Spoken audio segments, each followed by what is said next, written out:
नमस्कार दोस्तों, मैं हूं प्रियांशु राणा और बहुत बहुत स्वागत करता हूं आप लोगों का राणा जी स्टडी में। दोस्तों, राणा जी स्टडी आज आप लोगों के सारे डाउट क्लियर करने वाले हैं। आपको वीडियो को नहीं छोड़ना है दोस्तों। मैं आपको 2022, 2023 और 2024 सभी के वो बताने वाला हूं कि पिछले साल की कट ऑफ क्या रही है और एक्सपेक्टेड कट ऑफ इस साल क्या रहने वाली है। साथ ही मैं आप लोगों को ये भी बताने वाला हूँ कि कितने फॉर्म अप्लाई हुए थे 2022 में, 2021 में, या फिर अभी कितने अप्लाई हो रखे हैं। ठीक है दोस्तों। और साथ ही दोस्तों, आपका डॉक्यूमेंट वेरिफिकेशन से related OBC, SC, ST, caste certificate, जो भी आपका डाउट है सारा का सारा इस वीडियो पे आकर आपको किसी दूसरी वीडियो पे जाने की ज़रूरत नहीं पड़ने वाली है। ठीक है दोस्तों। तो दोस्तों, एसएससी जीडी के जितने भी सारे स्टूडेंट हैं वो एक एवरेज स्टूडेंट होते हैं कहीं ना कहीं, क्योंकि जो छोटी उम्र में ही जिनको जॉब चाहिए होती है, जो थोड़ी सी पुअर फैमिली से बिलोंग करते हैं, वो लोग ज़्यादा इस फॉर्म को भरते हैं। क्योंकि और मैं भी आप लोगों के जैसे ही हूँ, तो इसीलिए मैं आप लोगों के लिए ये वीडियो लेके आया हूँ दोस्तों। तो चलो दोस्तों, करते हैं वीडियो को स्टार्ट बिना देरी करे हुए। थोड़ा सा जूम कर लेता हूँ दोस्तों। सबसे पहले अगर मैं 2021 की बात करूँ दोस्तों, ये सब कुछ देखने से पहले मैं आप लोगों को थोड़ा डिटेल देना चाहता हूँ। 2021 की अगर मैं बात करूँ दोस्तों, तो 2021 में दोस्तों 25,271 वैकेंसी आई थी, जिसमें अप्लाई हुआ था 71 लाख के समथिंग, यानी कि 71,74,580 के समथिंग, ये मान के चलो आप, क्योंकि 2019 के बाद कोई भी एसएससी जीडी की भर्ती नहीं आई थी, तो 2 साल बाद आई थी 21 में, इसलिए सब लोगों ने इसमें अप्लाई कर दिया था। ठीक है। इसमें जो अप्लाई करने की एज थी वो थी 18 से 23, जो कि अभी है 2024 के आने वाले एग्जाम में। लेकिन उसके बाद जो भर्ती 2022 में आई, यानी कि जो हुई तो 2023 में थी, लेकिन असल में वो 22 की भर्ती थी। तो उसमें जो हमारी भर्ती आई थी दोस्तों, वो आई थी दोस्तों 50,187 पदों पर। ये भर्ती पहले कम पदों पर थी, लेकिन फॉर्म भरने के बाद जो इसको बढ़ा दिया गया था, तो इसकी वैकेंसी कर दी गई थी 50,187 के समथिंग। ठीक है दोस्तों। और इसमें जो फॉर्म भरे गए थे दूसरे साल में, भरे गए थे 54,15,098 फॉर्म, यानी 15-16 लाख फॉर्म जो है कम हो गए थे। ठीक है दोस्तों।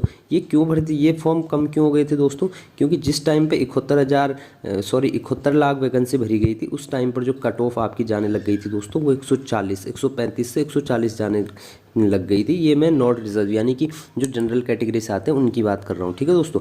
तो क्या हुआ कि अगले साल काफ़ी लोग डर गए थे, तो उनमें से ही इस 15 से 16 लाख लोगों ने जो है छोड़ दिया था। और 50,000 वैकेंसी जो 2022 में आई थी दोस्तों हमारी, वो इस वजह से आई थी क्योंकि पहले 2 साल का लॉकडाउन रहा, 2020 में और 2021 में लॉकडाउन रहा। तो तब सब लोगों को समझ में आ गया था कि सरकारी नौकरी कितनी ज़रूरी होती है। ठीक है। तो चलो अभी आगे बढ़ते हैं। अभी हमारे पास आ रखी है दोस्तों 26,148 वैकेंसी आ रखी है। ठीक है, आप लोग को भी पता है दोस्तों।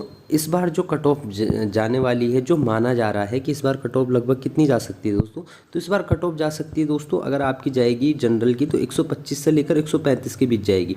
बड़ा आंकड़ा है, इसके बीच में ही रहेगी। 135 से ऊपर तो नहीं जाने वाली है, इस बात की गारंटी है। और आपका एसएसएफ के लिए 140 तो नहीं बोल सकता हूँ, 145 से 150 के बीच आपकी कट ऑफ रहने वाली है। नॉट रिजर्व की बात कर रहा हूँ। अन्य जो कैटेगरी से आते हैं एससी, एसटी, उन लोगों की अगर बात की जाए, तो एससी, एसटी के लिए ये रहने वाला है 120 से 130 के बीच में। ठीक है। और साथ ही जो लोग ईडब्ल्यूएस से आते हैं, उनके लिए भी ये जो है वैकेंसी आपकी रहने वाली है 120 से 130 के बीच में, उनके लिए रहने वाली है कट ऑफ। ठीक है दोस्तों। तो आप लोग पढ़ाई करो, आपको कट ऑफ से कोई मतलब नहीं है, आपको सिर्फ और सिर्फ एक सीट से मतलब है। तो थोड़ा सा आप लोगों को बता दूं, एसएससी की जो इस बार रहने वाली है, वो रहने वाली है कट ऑफ जो रहने वाली है, वो मैं आपको पहले ही बता चुका हूँ। ठीक है दोस्तों। और अब बात करते हैं थोड़ा सा आपका जो कास्ट सर्टिफिकेट है, जैसे ओबीसी हो गया, आपका ईडब्ल्यूएस हो गया। तो जिन जिन लोगों का ईडब्ल्यूएस किस किस का चलेगा, तो दोस्तों आपका जो ईडब्ल्यूएस होना चाहिए वो आपका 1 अप्रैल से बाद का होना चाहिए, यानी कि 1 अप्रैल 2023 के बाद का होना चाहिए। और आपका जो कास्ट सर्टिफिकेट है वो आपका फॉर्म भरने से पहले पहले आपके पास आ जाना चाहिए, यानी कि उससे पहले आपके पास ईडब्ल्यूएस का फॉर्म होना चाहिए।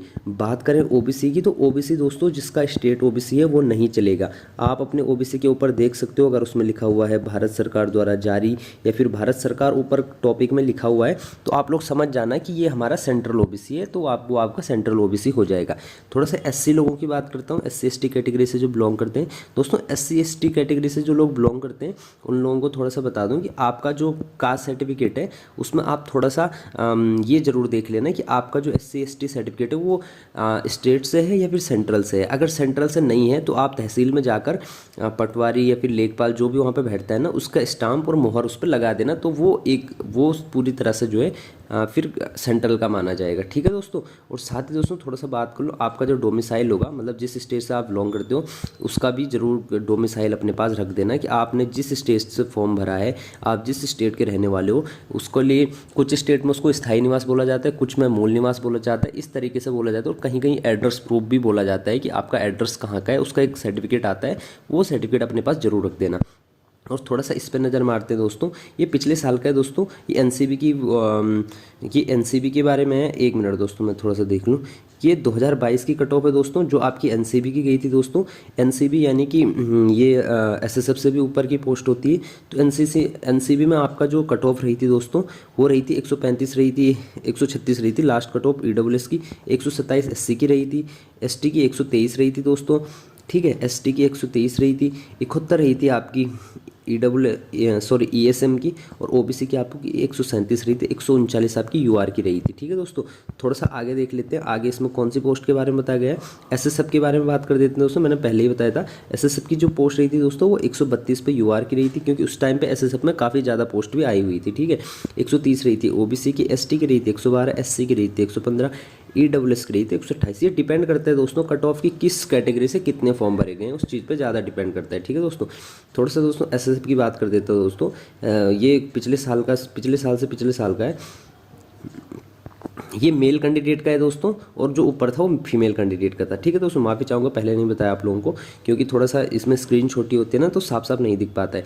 ईडब्ल्यूएस के लिए 139, एससी के लिए 129, ये आप देख सकते हो 129, 126। ईएसएम को छोड़कर जो है ज़्यादा डिफरेंस नहीं है किसी में भी।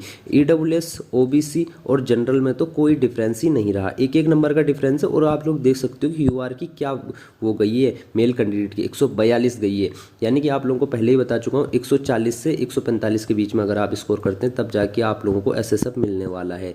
ठीक है दोस्तों। तो चलो दोस्तों, आज की वीडियो यहीं तक थी। आप लोग तैयारी कीजिए, अपनी तैयारी कंटिन्यू रखिए दोस्तों। वीडियो अच्छी लगी हो तो वीडियो को लाइक कर देना दोस्तों। चैनल पर नए आए हो तो चैनल को सब्सक्राइब कर देना दोस्तों, क्योंकि यहाँ पर आपको सारे एसएससी या फिर आपका कोई स्टेट का पेपर होता है उन सब के बारे में डिटेल्स दी जाती है दोस्तों।